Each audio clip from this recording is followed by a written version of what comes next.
Investigadores rusos a finales de la década de los años 40 mantuvieron a 5 personas sin dormir por 15 días, utilizando un estimulante químico en estado gaseoso. Los mantuvieron encerrados y monitoreados para revisar cuidadosamente el uso de oxígeno, para que el gas no los matase debido a las altas concentraciones del mismo, previamente a que existiese el circuito cerrado, por lo que tuvieron que utilizar micrófonos y ventanas de 5 pulgadas para monitorearlos y hablar con ellos. El cuarto estaba repleto de libros, cobijas para dormir, pero no habían camas, agua corriente, baño y la suficiente comida para que los 5 sobrevivieran por un mes. Los sujetos de prueba eran prisioneros de guerra y políticos declarados durante la Segunda Guerra Mundial. Los primeros 5 días todo iba de maravilla, los sujetos ni se quejaban aun cuando falsamente se les prometió su libertad a cambio de que aceptaran ser parte de la prueba y no dormir por 30 días. Sus conversaciones, así como actividades fueron monitoreadas y los científicos notaron que conforme pasaban los días, ellos hablaban sobre incidentes traumáticos de su pasado. Luego de 5 días se empezaron a quejar de las circunstancias que los llevaron a donde estaban y empezaban a demostrar una paranoia severa. Dejaban de hablar entre ellos y murmuraban cosas en los micrófonos, de manera egoísta. Ellos parecían creer que podían ganar la confianza de sus captores si traicionaban a sus colegas. Inicialmente se pensaba que todo eso era efecto del gas. Luego de 9 días, el primero de ellos comenzaba a gritar, corría por todo el cuarto mientras gritaba por 3 horas seguidas. Después, trató de continuar gritando, pero solo podía dar uno que otro grito ocasional. Los científicos hipotetizaban que literalmente se había roto las cuerdas vocales. Lo más sorprendente de este comportamiento fue el cómo sus colegas reaccionaron al acto. O mejor dicho, cómo no reaccionaron. Comenzaban a murmurar en los micrófonos hasta que el segundo de todos ellos empezó a gritar. 2 de ellos tomaban los libros y los llenaban todos y cada uno de ellos con sus propias heces, y de manera calmada, los pusieron en las ventanas del cuarto.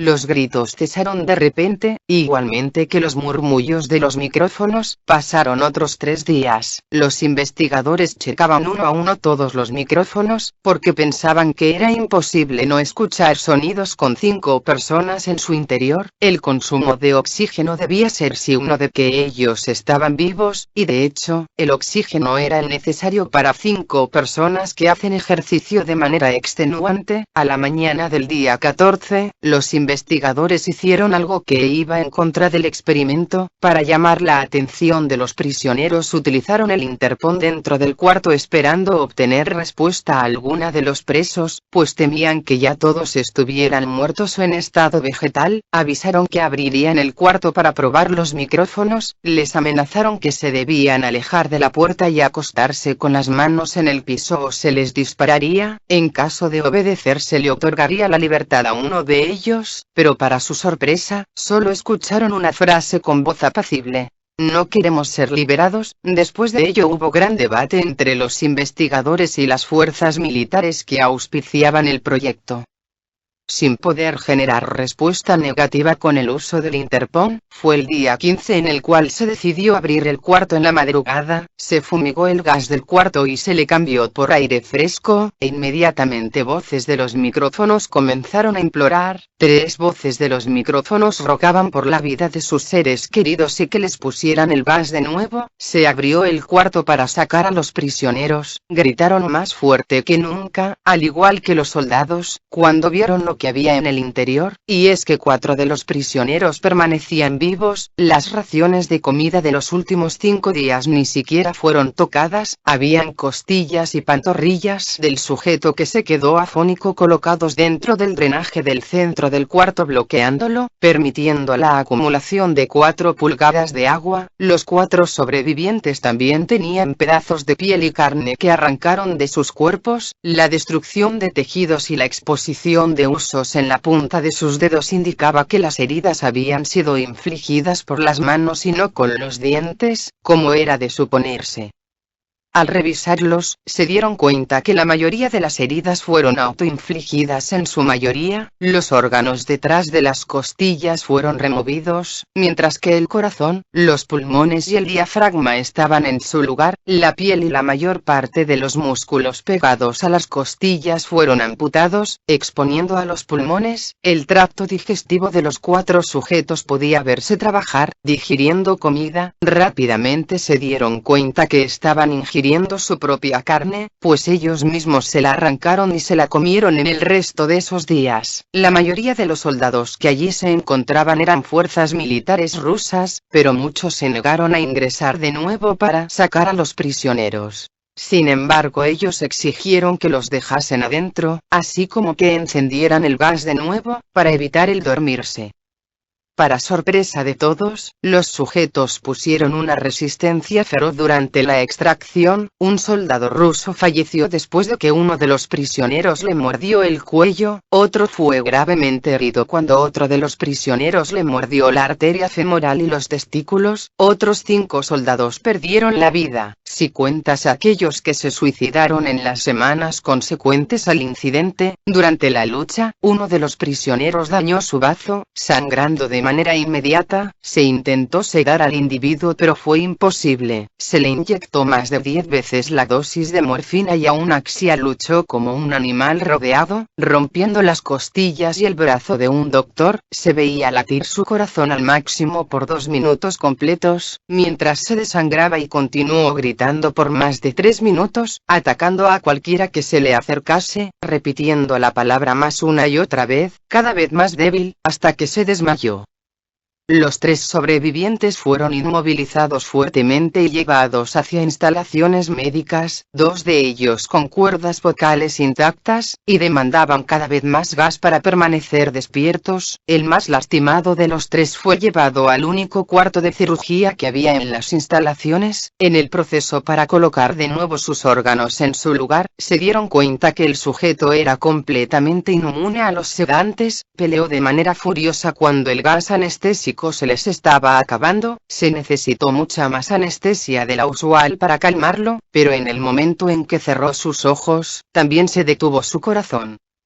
En la autopsia se detectó que en su sangre se encontraba 3 veces más de oxígeno. También se rompió 9 huesos con el único fin de no ser controlado. El segundo sobreviviente era el que primero gritó del grupo, con sus cuerdas vocales desgarradas. No pudo objetar la cirugía, ni siquiera agitaba la cabeza de manera negativa cuando se le inyectaba el gas anestésico. Afirmó de manera positiva con la cabeza cuando alguien sugirió hacer la cirugía sin necesidad de tratarlo con anestesia, y no reaccionó durante la misma, la cual duró alrededor de 6 horas, en la cual se trataba de extraer sus órganos abdominales y cubrir los espacios con lo que quedaba de su piel. El cirujano afirmó que era posible que el sujeto pudiese sobrevivir. Una enfermera que ayudó e intervino en la cirugía explica que su boca formaba una sonrisa cada vez que sus ojos se encontraban. Cuando terminaron la cirugía, el sujeto miró al cirujano y hacía sonidos muy fuertes, como tratando de hablarle, y asumiendo que esto era de relevante importancia, el cirujano le dio un papel y un bolígrafo, para que pudiese comunicarse con el paciente. Las palabras que escribió fueron: sigue cortando. Se les hizo la cirugía sin anestesia a los otros 2 sujetos, pero a ellos sí se les tuvo que administrar un paralítico, porque ellos se reían y eso le era muy complicado al cirujano para realizar la cirugía.